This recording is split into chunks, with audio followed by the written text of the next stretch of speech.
You're carrying my blood. What did you just say? You heard me. You're carrying my blood. His hand closed around her wrist. Not hard, not gentle, just enough to stop her from pulling away. Her breath caught instantly. She looked up at him, eyes wide, confusion crashing into fear as his words landed, not just on her, but on everyone watching. The room went silent in a way she had never experienced before. Not awkward silence, not shock. This was dangerous silence. Behind them, a man shouted something she couldn't process. A chair scraped. Someone raised their hands in protest. But none of it mattered, because the moment his fingers tightened slightly around her arm, the attention of the entire room locked onto the two of them. She could feel it. Dozens of eyes. Calculating. Measuring. Reassessing her value in real time. "What did you just say?"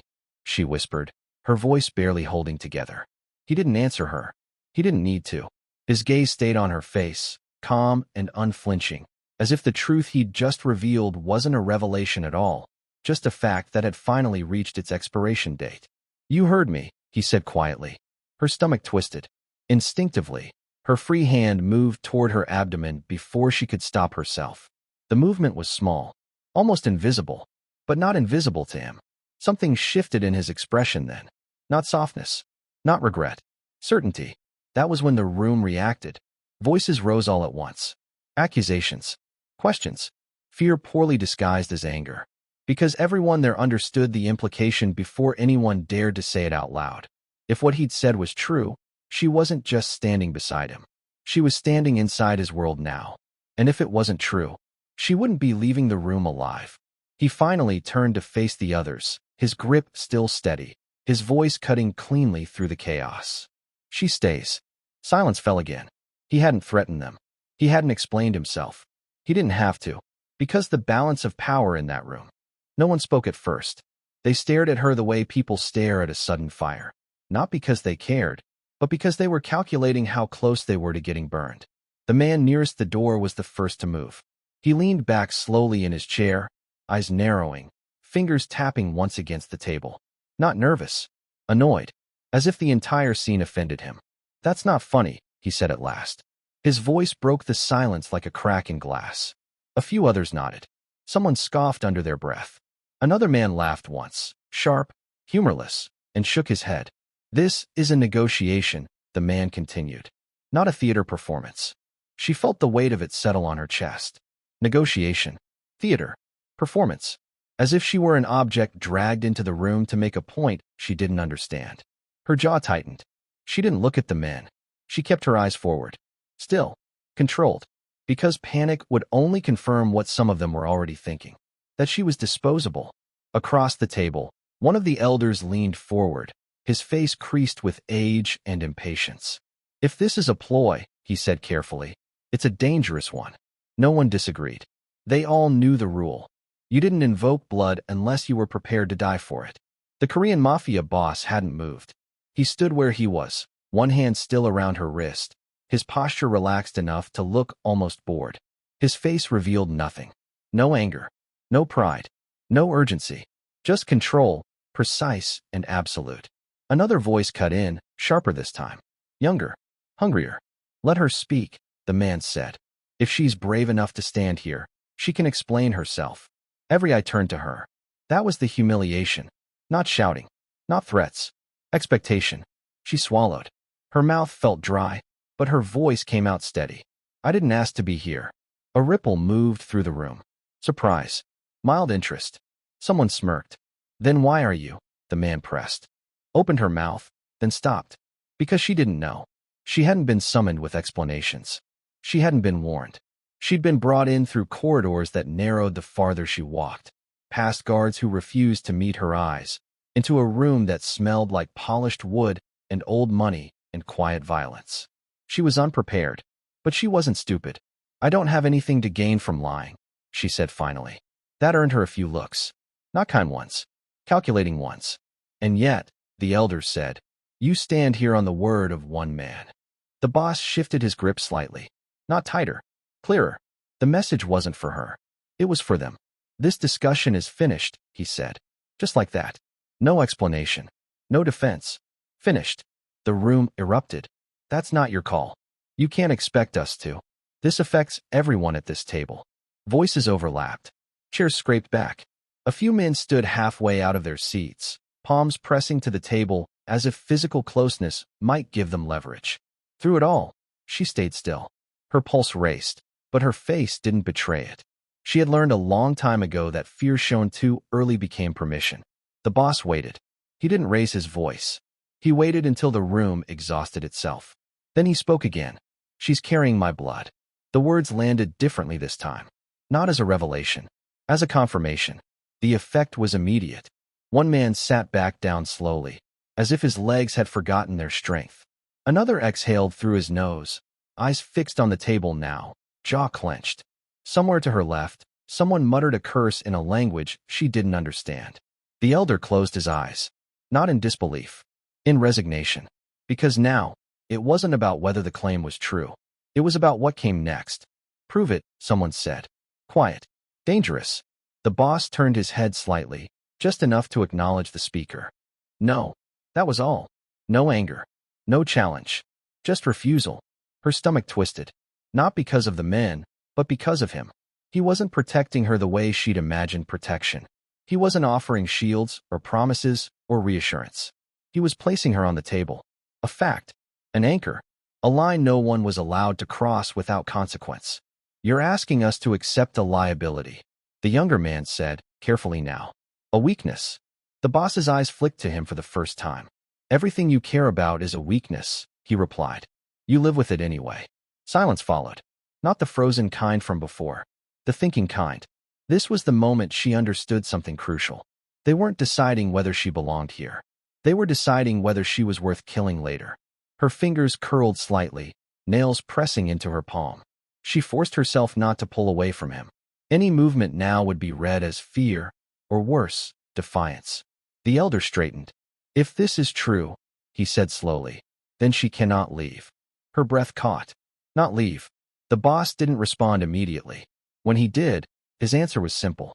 She stays. No qualifiers. No timeline. No debate. A few men exchanged looks. One smiled thinly. Another nodded, already imagining contingencies. She felt it then, the finality. Whatever this was, it wasn't temporary. She hadn't been brought here to be questioned. She had been brought here to be claimed. And as the boss's hand finally loosened from her wrist, not releasing her, just reminding her he could, she realized something else. The order hadn't been given to protect her. It had been given to make sure she didn't disappear. They didn't ask her to move. They expected it. The meeting dissolved without ceremony. Not because anything had been resolved, but because nothing else could be said. Men stood. Chairs slid back into place. Conversations broke into low murmurs that stopped the moment she turned her head.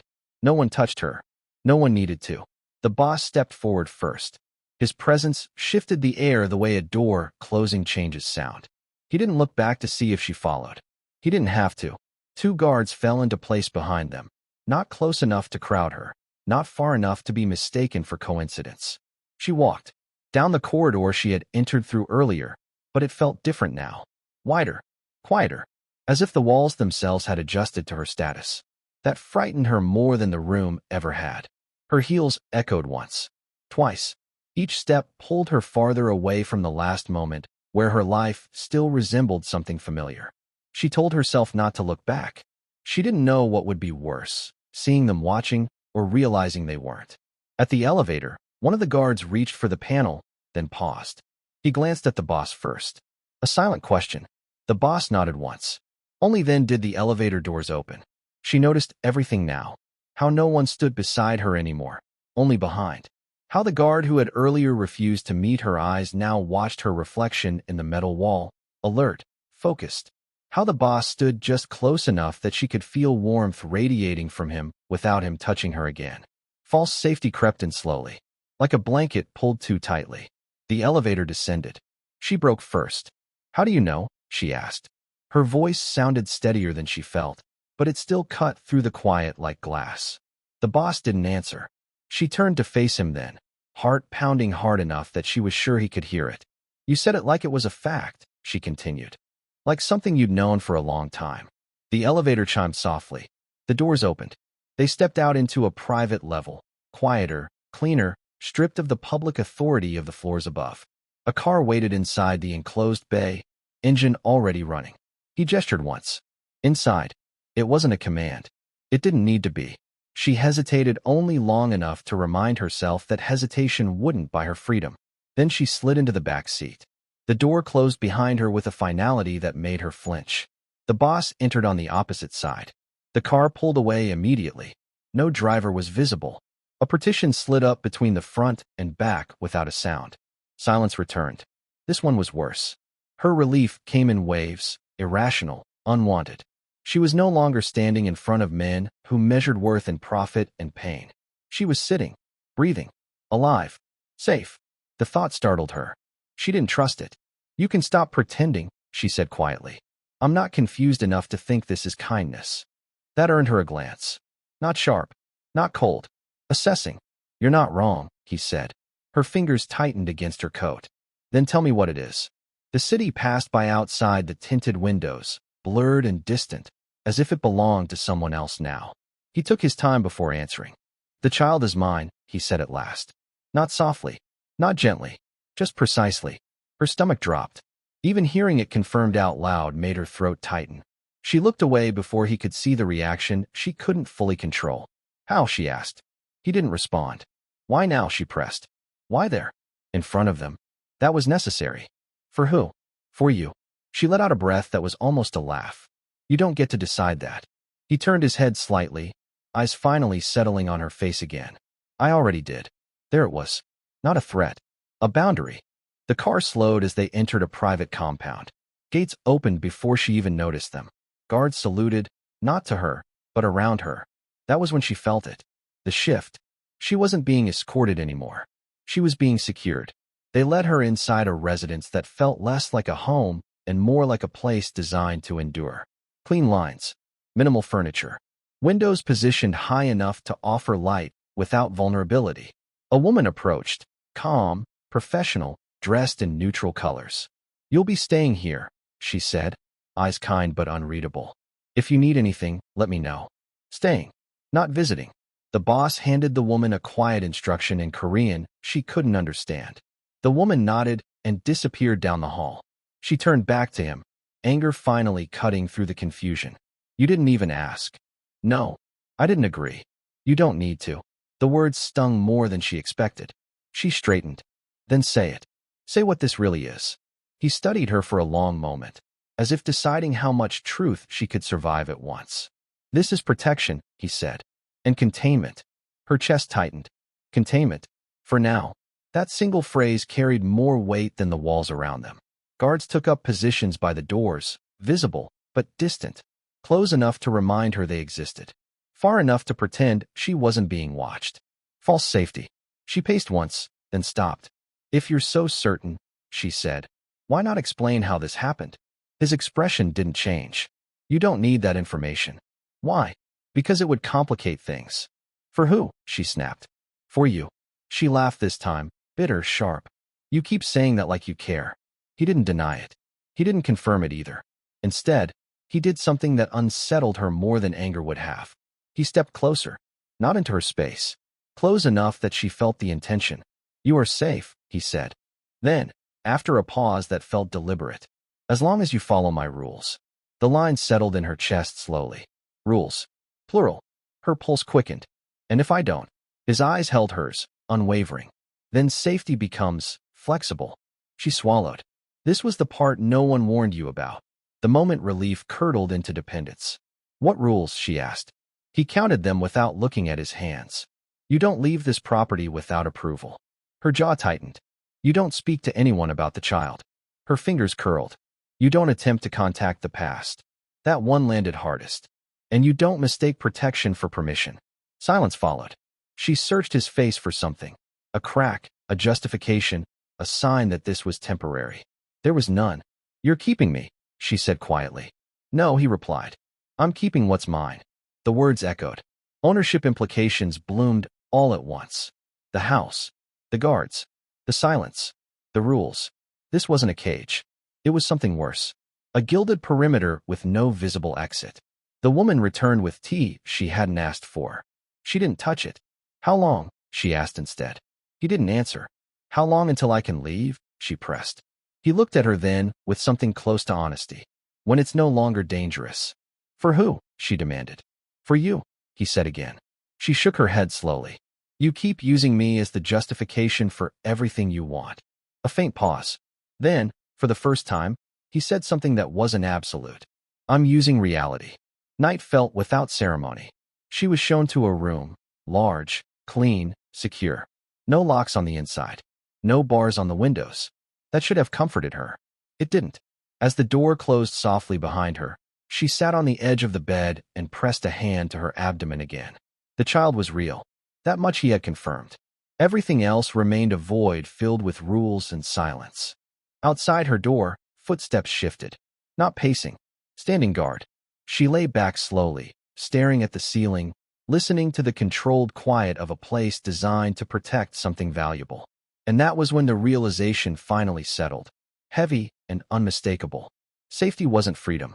It was leverage. And somewhere beyond these walls, people were already deciding how to use her to get to him. Morning didn't arrive so much as it asserted itself.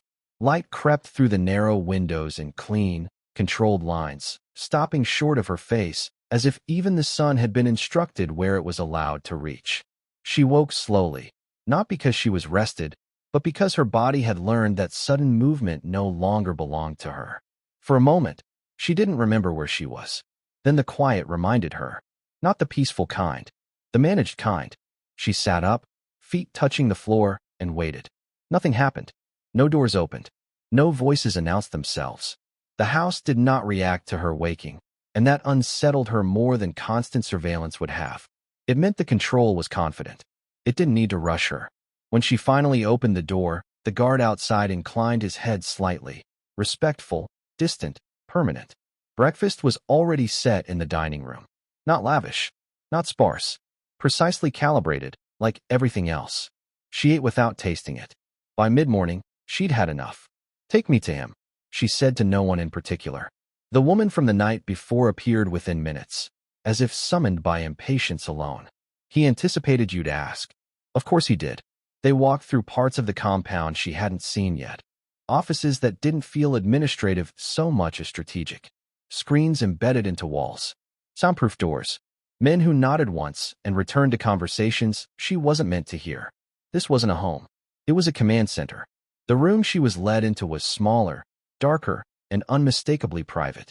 The boss stood by the window, hands behind his back, jacket already on, expression unchanged from the night before. You slept, he said, without turning. Eventually. That's good. She didn't respond. He faced her then, eyes scanning her quickly, professionally, not her body, but her state.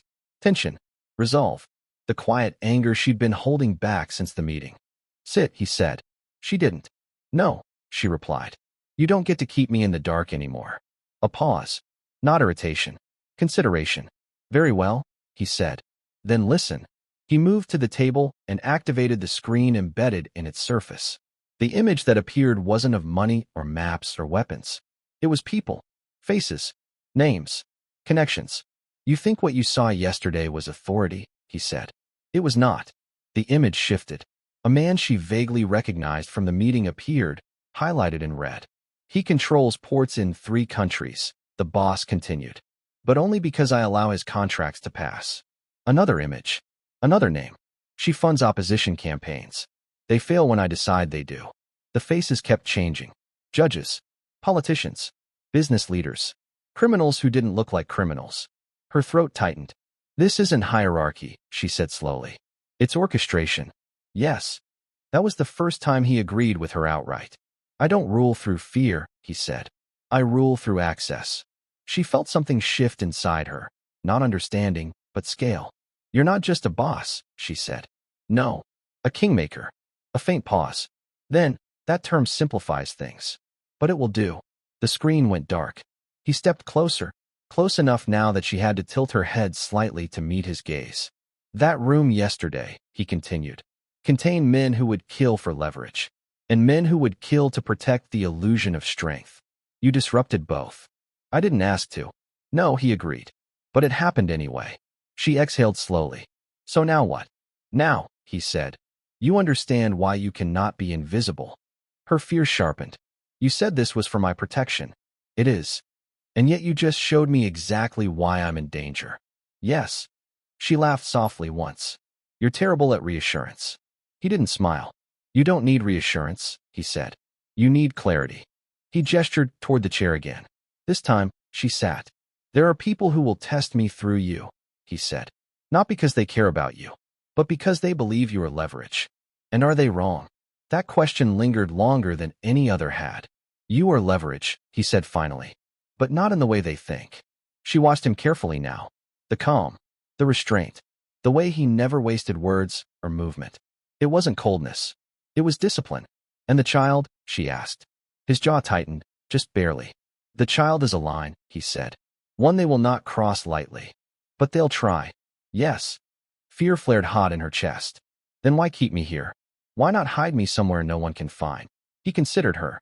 Then, to her surprise, he nodded. That is an option. The words hit her harder than any threat. You can leave, he continued. Disappear. You and the child relocated. New identity.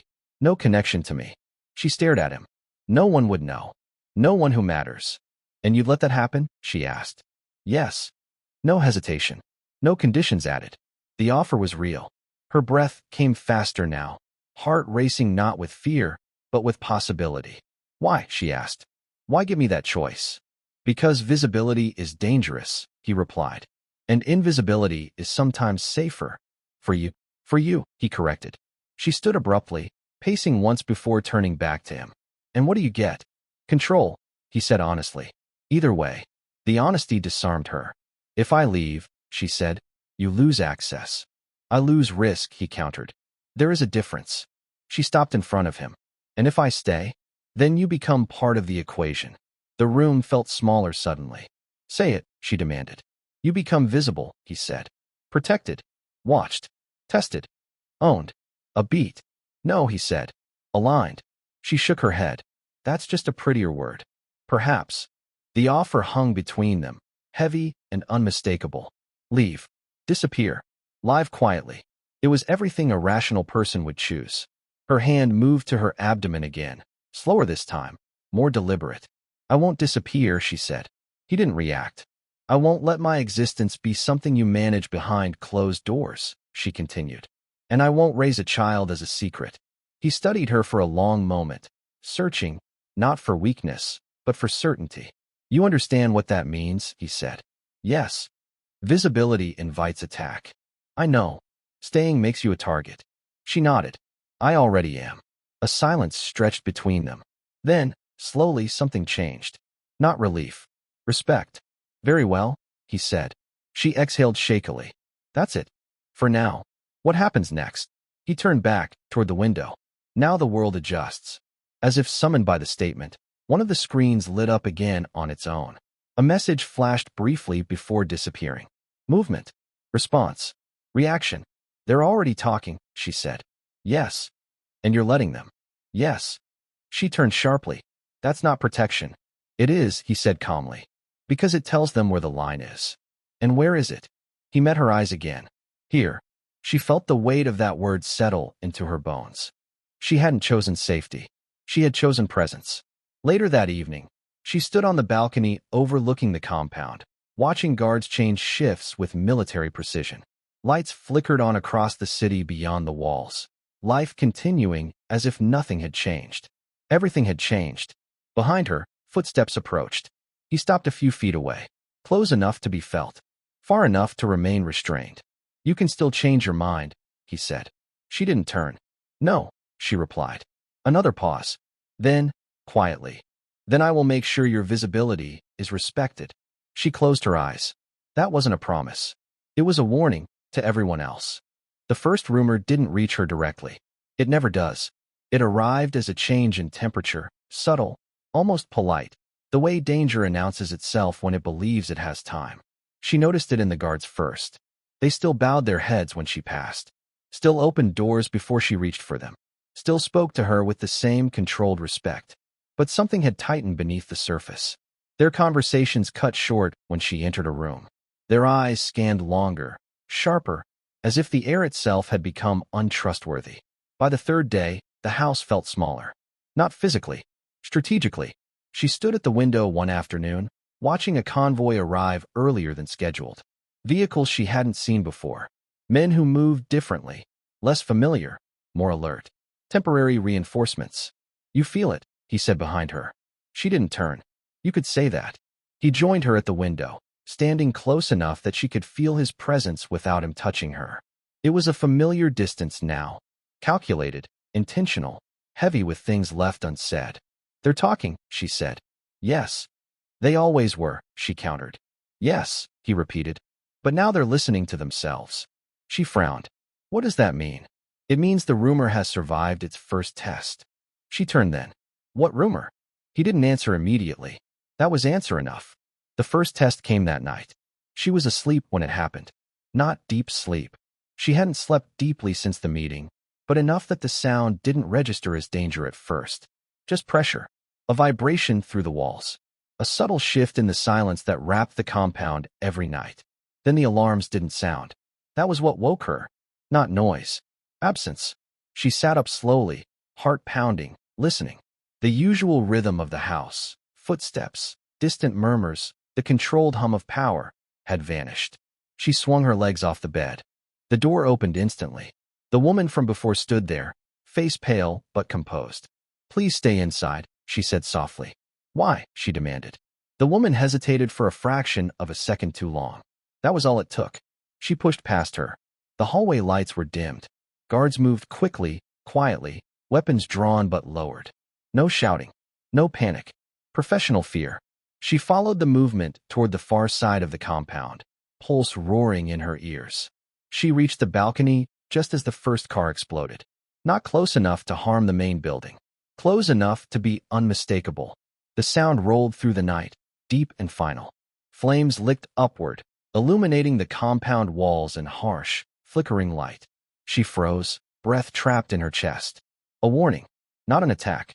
She felt him before she saw him. His hand closed around her wrist from behind. Firm, grounding, unmistakably real. The contact snapped her back into her body, back into the moment. Inside, he said. Not sharply, urgently. She didn't argue. They moved together down the corridor, his grip never loosening, guards parting around them like water. He didn't pull her. He didn't rush her. He anchored her. That terrified her more than panic would have. In the secure room, the doors sealed automatically. Screens flickered to life around them, feeding live footage from every angle of the compound. The burning vehicle. The perimeter. The men already moving to contain the damage. She stared at the fire. They missed, she said. They intended to, he replied. Her stomach twisted. Then what was the point? To remind me, he said calmly, that patience has limits. The fire was extinguished within minutes. No sirens. No authorities. Just efficiency. Silent retaliation came an hour later. She didn't see it. She wasn't meant to. But she felt the shift when it happened, the way the house exhaled, the way the tension pulled back just enough to let everyone breathe again. He returned to her side without a word, jacket gone now, sleeves rolled back slightly. There was a smear of blood on his cuff. Not his. She noticed. She didn't comment. Was anyone hurt? She asked instead. No. A pause. Anyone alive? She added.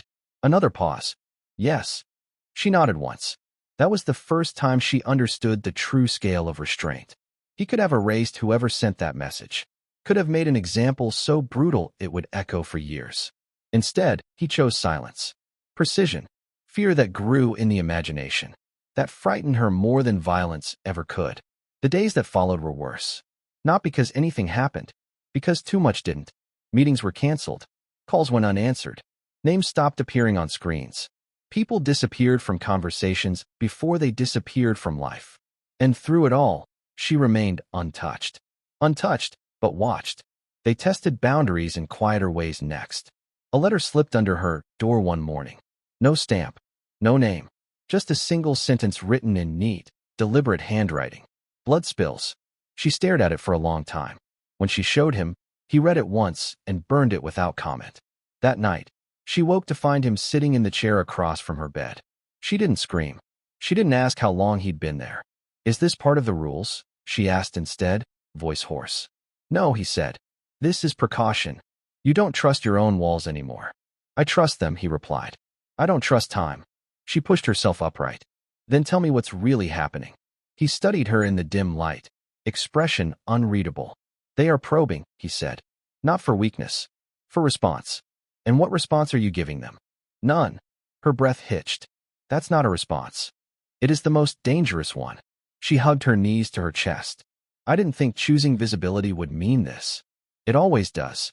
You could end this, she said quietly. Yes. Then why don't you? Because ending it loudly teaches the wrong lesson. She shook her head. You're using me as bait. No, he corrected. I'm using inevitability. The words settled heavy between them. Private tenderness came in fragments. A cup of tea left by her bed.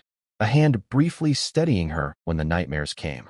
His presence, constant, silent, deliberate, never overstepping, never retreating.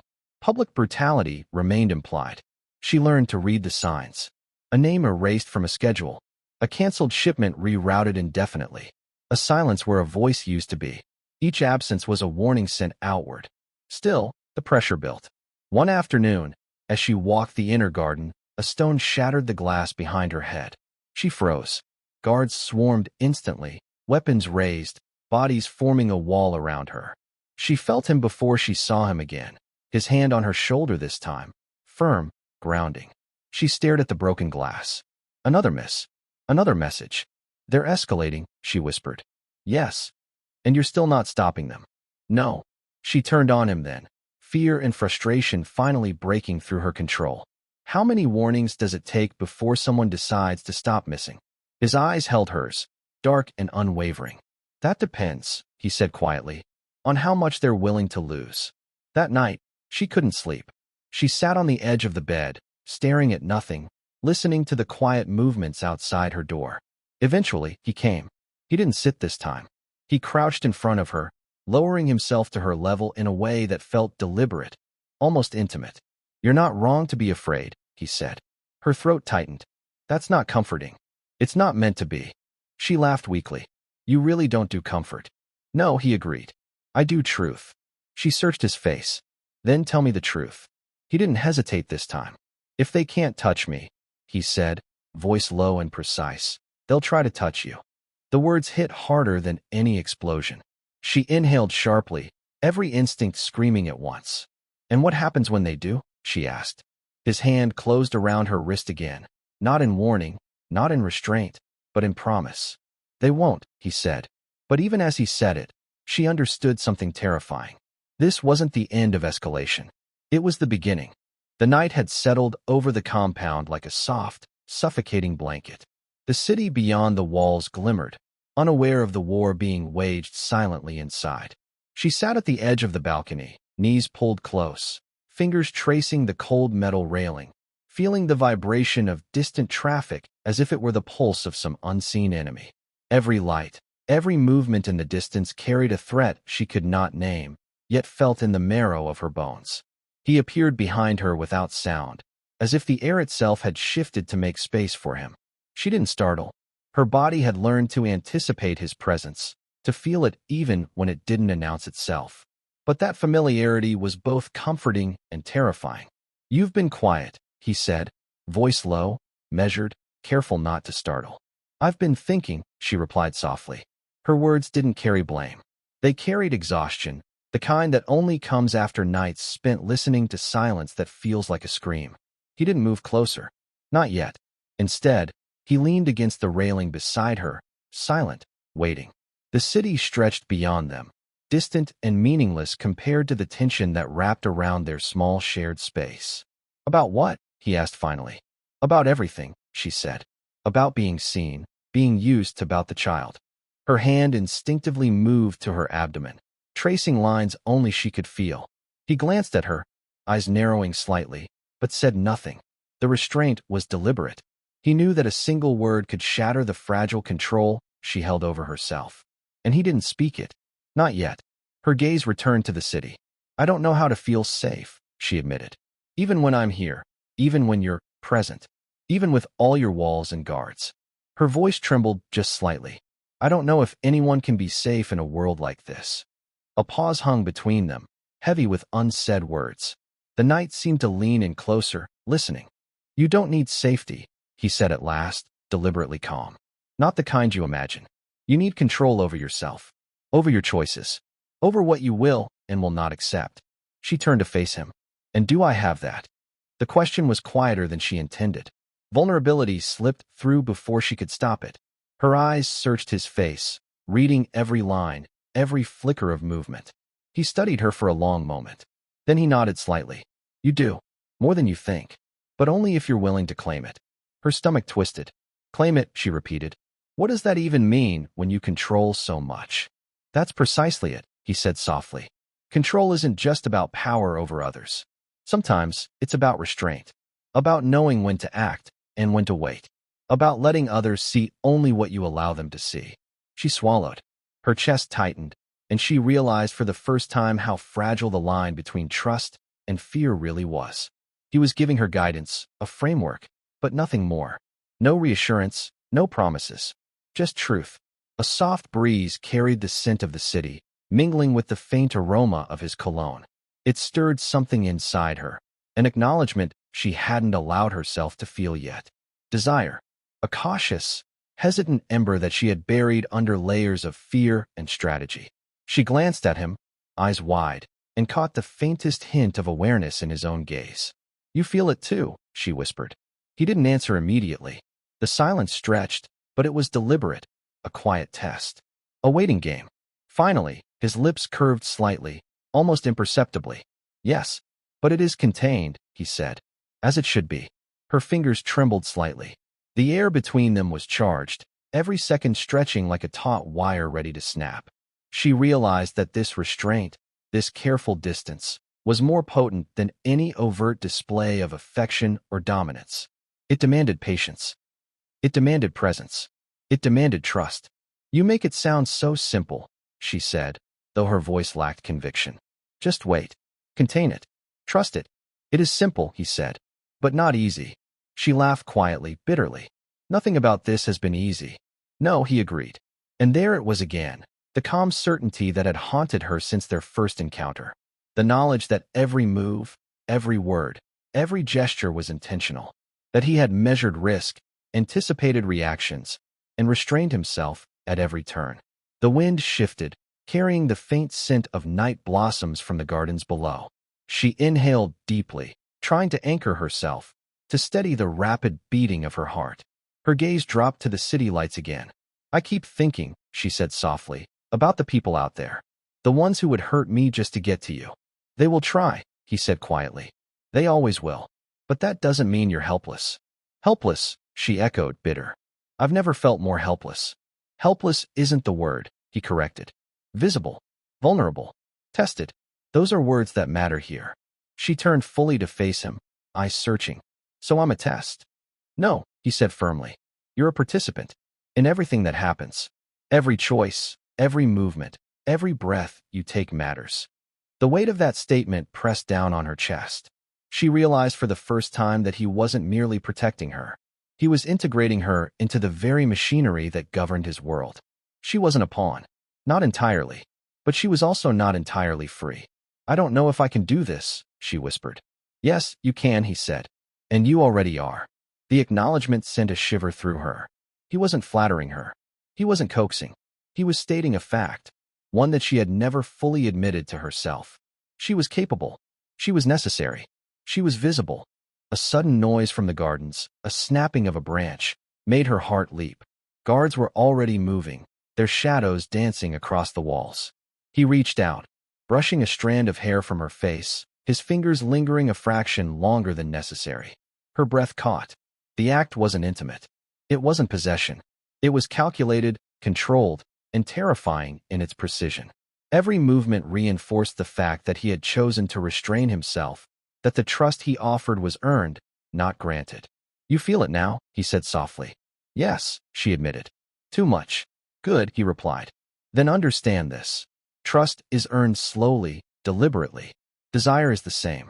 And both can be taken away just as easily. The words sent a cold clarity through her. This wasn't passion. Not yet. This was the psychological battlefield of intimacy, a slow-burning connection forged in restraint, patience, and mutual awareness of danger. Desire was a tool here, a weapon, and she was learning to wield it carefully, even as it threatened to consume her. Hours passed. Conversations were sparse, words deliberate, each statement weighed for meaning, impact, and consequence. She spoke only when necessary, testing boundaries. He responded minimally, always measured, always precise. Every exchange was a negotiation, every silence a micro cliffhanger. Her pulse remained high, not from fear alone, but anticipation. By midnight, she was exhausted, not from physical exertion, but from the emotional intensity of maintaining control while being constantly tested, constantly watched, constantly integrated into a world she barely understood. He approached her once more, sitting across from her, the dim light catching the planes of his face in sharp relief. "You're learning," he said quietly. "Faster than I expected." "I don't have a choice," she replied. "I have to keep up." "Choice exists," he corrected. "Every moment you resist, every moment you assert yourself, that is coic."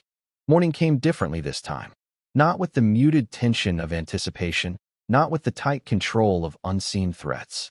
It arrived slowly, deliberately, spilling light across the compound in thin, golden lines. She woke to the sound of quiet, not emptiness, not danger, but possibility. The air smelled faintly of incense and polished wood, a combination that somehow carried authority without violence. She lay for a moment on the edge of the bed, eyes tracing the high ceilings, thinking of everything that had brought her here. The claim, the control, the child, the unrelenting proximity of power. The nights of silence, the alarms, the near misses. Each had reshaped her understanding of what it meant to exist under someone like him. But more than that, they had reshaped her understanding of herself. Her hand went instinctively to her abdomen. The child, still unseen by the world, still protected by him, still unknowable to anyone but them. Yet it carried more weight now than she could have imagined. That child was not just life, it was legacy, proof, a tether between her and him. And, in time, between the world and the line of authority he had carefully built. He appeared without announcement, as always, leaning casually against the doorway. Not as a threat, not as a master, just presence, deliberate and unavoidable. His gaze was calm but exacting, measuring her the way one might measure an instrument before playing it, with patience, anticipation, and an acknowledgement of potential. "You've rested," he observed, not as a question, but a fact. "I've slept enough," she replied, and there was more confidence in the words than she expected. Confidence born not of naivety, but of hard-earned understanding. She had endured the nights of uncertainty, navigated the silence, and recognized that control was both restraint and revelation. He studied her, letting the quiet stretch, until she could feel it pressing gently against the edges of her mind. Not intrusive, not aggressive, but purposeful. "You understand now," he said finally, "that life here is defined by choices, and each choice carries consequences." She nodded slowly. "I understand. But do you know what it means to carry legacy?" he asked, stepping closer, the soft click of polished shoes on stone making her pulse hitch. "Not just power, not just survival, not even lineage. Legacy is what survives beyond you, what others remember, what shapes what comes next." She glanced at him, realizing the weight of his words. This was no idle reflection, no philosophical musing. Every step, every word, every subtle gesture in this compound had been orchestrated to teach her this lesson. Survival alone was meaningless. To endure was not enough. To be invisible was weakness. Visibility, and the courage to own it, was the ultimate strength. He gestured toward the balcony. "Come, look." She followed, and the city sprawled before them like a living map of potential threats, alliances, and silent wars. Lights flickered across streets. Cars moved like tiny predators and prey, and the distant hum of life continued unaware of the quiet power that ruled its fringes. "You see this," he said softly, "and you think it's chaos. But it's not. Every action, every choice, every movement is accounted for by me, by us, and now by you." Her stomach tightened. She had not asked for this. She had not sought it, and yet she had become inextricably intertwined with it. I didn't choose this, she whispered. You did, he replied. By staying. By claiming your presence. By refusing to disappear. By being visible when you could have hidden. She looked out over the city, her thoughts racing. Each night of fear, each day of careful observation, each moment of tension had brought her here. The realization that her agency, her choice, had been the very thing he respected was almost overwhelming. The balcony was silent for a long stretch, the only sounds the faint wind and the distant city. Then he spoke again. There are those who believe they can hurt me through you, he said quietly. Do you understand what that means? Yes, she replied, her voice steady. And I understand that it will never stop. Correct, he said. They will always try, always test. But every action they take, every word they speak, every plan they conceive will be seen, measured, and managed. By me, and by you. She turned toward him fully, their proximity deliberate but measured, as always. By me, she asked. Yes, he said simply. You are no longer just a participant. You are a part of the system now. Your decisions, your actions, your presence, they matter. Her mind reeled at the enormity of it. Not as threat, not as punishment, but as responsibility, power, ownership of her own life within his world. The stakes had been clear all along, but the depth of her place within it had only now become tangible. A small laugh escaped her. Nervous, incredulous, human. So what? I'm part of the mafia now. You are part of what survives, he replied. The rest is interpretation. The faintest hint of a smile flickered across his face, almost imperceptible. And your child? She asked. He turned toward the balcony, the city reflected in his dark eyes. Your child is the embodiment of continuity, of survival, of legacy. Not just yours, not just mine, but something greater, something that will endure. She pressed her palm to her abdomen again. The weight of it, the meaning, settled into her chest. The fear she had carried for weeks, months, shifted, replaced by something more profound. Respect for herself. A recognition of the child as both shield and testament. A proof that she could survive, be seen, and endure. He stepped closer, resting one hand lightly on the balcony railing beside her. I will not shield them from reality entirely. They must learn, as you have, that visibility carries consequence. But I will guide, and I will protect. Not control, she asked softly. Never control, he said. Guidance, protection, recognition, and trust, earned, as it always should be. She turned her eyes back to the city. The lights blurred slightly as tears came unbidden, not from fear, but from relief, clarity, and understanding. She had survived. She had adapted. And she had done so with agency intact. Later, in the quiet of the evening, he led her to the inner courtyard. Lanterns glowed softly, illuminating the manicured paths. Guards remained at the periphery, visible yet distant, a constant reminder of the world beyond. Walk, he instructed. Take your time. Observe. Understand what you now command, and what you inherit. She did. Slowly, deliberately. Each step measured. Each breath conscious. Every shadow, every movement, every distant sound became a data point in her mind, a lesson in anticipation, and a reminder of her new place in the hierarchy he had revealed to her. The night deepened. Stars reflected in the small pool at the center of the courtyard. The water trembled faintly as her hand brushed its surface. She saw herself, not as victim, not as hostage, but as someone who had survived, endured, and claimed visibility. He did not speak. He did not need to. Presence was enough. The quiet authority he radiated, restrained and deliberate, taught more than words ever could. Finally, she spoke. I understand now, she said. The world beyond these walls, it won't forgive weakness. But here, I can endure. I can be seen. I can protect what matters. He nodded. Good. That understanding is your shield. Your sword. Your legacy. The wind shifted. Lanterns swayed slightly. The night remained quiet, but charged, as if awaiting acknowledgement. She looked up at him, finally meeting his eyes fully, without hesitation, without fear. I will not be invisible, she said. And I will not be silent. You never were, he replied softly. You simply did not know it yet. For the first time in weeks, she felt the weight of ownership, trust, and connection, not imposed, not demanded, but earned. The final silence settled around them, thick and deliberate. It was not emptiness. It was acknowledgement, recognition, respect, a distant echo of the day she had first entered the room, of the claim, of the line he had drawn. You're carrying my blood. The words now held a different weight. Not accusation, not danger alone, but inheritance, continuity, authority, legacy. The room, the walls, the compound, everything he had built, it was hers to see, to understand, and to navigate. And she would. The city did not change overnight. It hesitated. Traffic still moved. Lights still burned through the dark. Deals were still made behind closed doors. But something subtle shifted, like a held breath that never quite released. No one could explain it. They only felt it. A tightening beneath the surface. A collective pause where certainty used to live. Inside the compound, time slowed. Her days became measured in footsteps, not hours. In doors opening quietly. In guards who no longer announced themselves. In doctors who spoke carefully, choosing words like they were negotiating ceasefires. Her pregnancy was no longer private biology. It was information. And information, in his world, was power. She felt it first in the silence.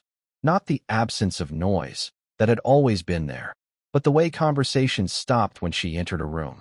The way eyes flicked, calculated, then looked away. The way phones were lowered. Radios muted. Doors closed just a second sooner than before. Her body had become a boundary. At first, she resisted the idea. She told herself she was imagining it. Hormones, stress, fear looking for patterns. But the signs stacked too neatly to ignore. The route she walked every morning shifted without explanation. The guard rotation changed twice in a week. Entire wings of the compound went dark at night and used unnecessary. All of it for her. All of it for what she carried. He never said it out loud. That was the most unsettling part. He did not hover, did not issue dramatic commands, did not increase visible force. His restraint deepened instead, tightening like a coiled spring. Where others might have shown power, he withheld it, and that restraint radiated outward, touching everything. She noticed it in small things. He stopped walking beside her on the longer corridors, positioning himself half a step behind instead, not submissive, not distant, but watchful. When she sat, he waited before sitting. When she spoke, he did not interrupt. When she asked questions, he answered only what was necessary, never more. Control through absence. One evening, as she stood by the window watching rain blur the city lights, she finally asked the question that had been tightening in her chest for weeks. "Why is everyone so quiet?" she said. He didn't answer immediately. He never did when the truth carried weight. He moved to stand beside her, close enough that she could feel the warmth of him, far enough that it wasn't comfort. "Because noise attracts attention," he said finally. "And attention invites mistakes." She turned to look at him. "Is something coming?" "Something is always coming," he replied. "The difference now is timing." Her hand drifted, unconsciously, to her stomach. The child had begun to move more frequently, not gentle flutters anymore, but deliberate pressure, as if testing boundaries. Each movement grounded her and unsettled her at the same time. Proof of life. Proof of consequence. "When?" she asked. "When they believe the balance will shift," he said. "And when will that be?" He looked at her then, really looked at her, his gaze steady and unreadable. "When the child arrives." The words settled heavily between them. After that, the watching began. Not attacks, not threats. Watching. Cars idled too long across the street from medical facilities. Names she didn't recognize appeared in reports, then disappeared. Foreign numbers rang once, twice, never leaving messages. Old rivals resurfaced quietly, asking questions they already knew the answers to. No one moved. No one dared. That frightened her more than open hostility ever could. At night, sleep came in fragments. She would wake to the sensation of being observed, heart racing, only to find the room empty, silent, perfectly controlled. The guards outside never shifted. The cameras never blinked. The systems hummed with disciplined patience. "You're safe," he told her once, when she admitted she hadn't slept. She looked at him, eyes tired. "That's not the same as feeling safe." "No," he agreed. "It isn't." He didn't try to fix that. He understood, perhaps better than anyone, that safety in his world was not comfort. It was continuity. Survival stretched over time. As the weeks passed, her body changed in ways she could no longer ignore. Weight, balance, breath. Every movement reminded her that she was carrying more than a child. She was carrying expectation, projection, fear, hope, not hers alone, but everyone else's. Doctors spoke in hushed tones. Nutrition plans were adjusted, movement restricted. She bristled against it at first, pushing back against the invisible lines drawn around her. "I'm not fragile," she snapped one afternoon, when a guard tried to stop her from walking the outer courtyard. "No," he said from behind her, voice calm. "You're valuable." The word hit harder than fragile ever could. She turned, anger flaring. "That's not better." He met her gaze evenly. "It's honest." They stood there for a long moment, tension vibrating between them. Then, slowly, deliberately, he stepped aside and gestured toward the courtyard. "Walk," he said. "I won't stop you." She did, but she felt it. The eyes, the perimeter tightening, the invisible net adjusting around her path. Freedom existed here, but it was conditional, structured, guarded by consequence. That night, she felt the child move sharply, insistently. Not a flutter, a statement. She froze, breath catching, hand pressed to her stomach. The movement came again, stronger this time, unmistakable. He noticed immediately. "What is it?" he asked. She looked up at him, something raw breaking through her composure. "He moved," she said. Like he knows." For the first time since she had known him, he didn't respond right away. His jaw tightened slightly. His gaze softened, just a fraction, before control snapped back into place. "Yes," he said quietly. "He does." That was the night everything became real. After that, the watching intensified. Not closer, smarter. Rivals stopped probing defenses and started mapping routines. Allies sent gifts without notes. Old enemies went silent altogether, retreating into shadows, waiting. The city itself seemed to lean in, as if aware that something irreversible was approaching. She felt it in her bones. Her body was no longer just hers. It was a signal, a countdown. And still, no one attacked. Weeks later, as she stood on the balcony watching dawn break over the skyline, she realized the truth that had been forming quietly in her mind. They weren't afraid of him anymore. They understood him.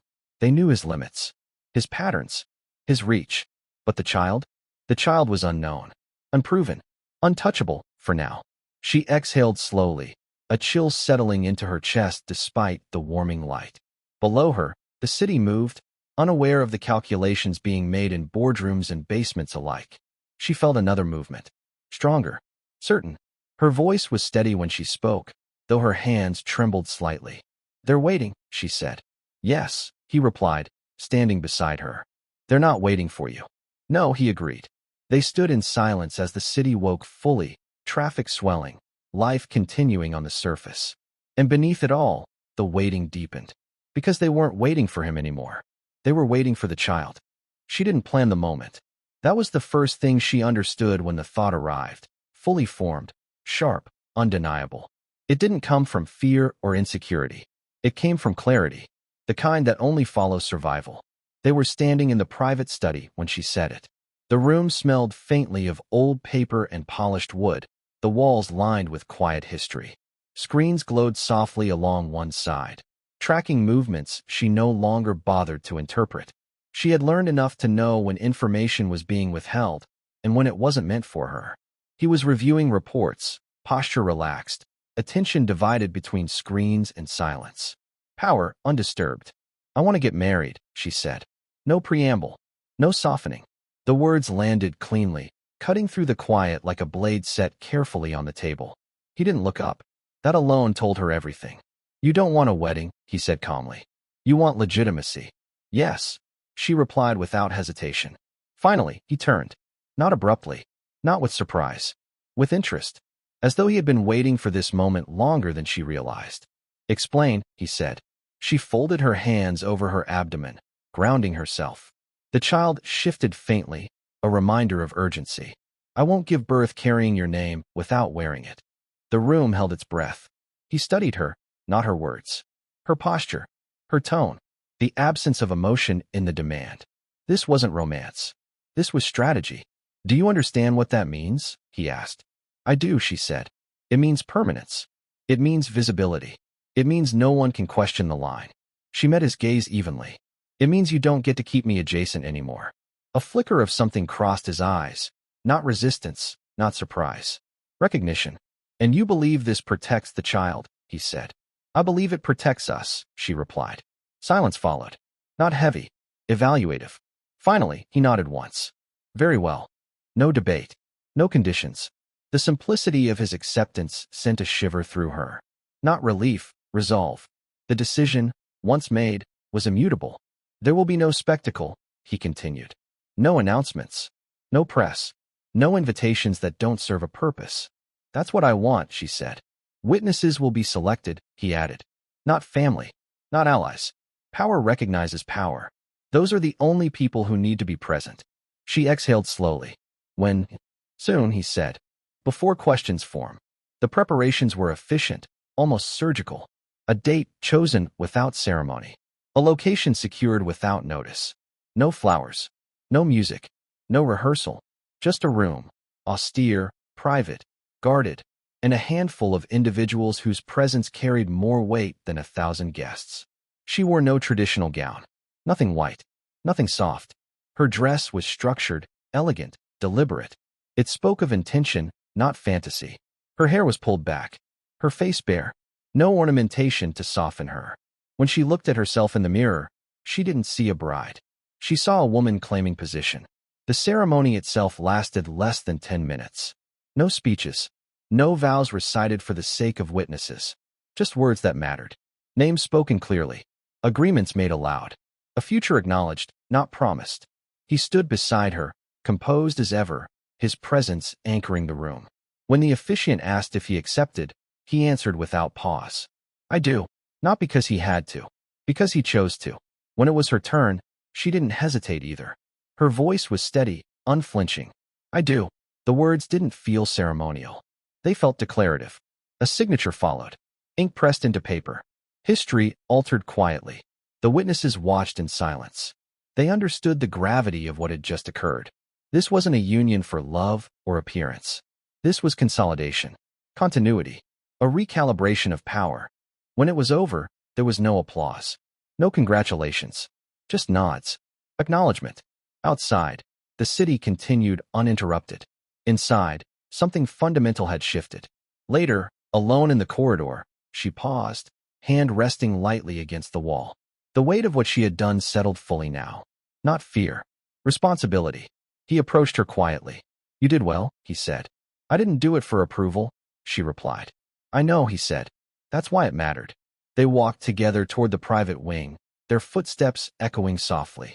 For the first time, she noticed how differently the guards regarded her now. Not caution, not curiosity, deference. She felt it, the subtle shift in how space moved around her.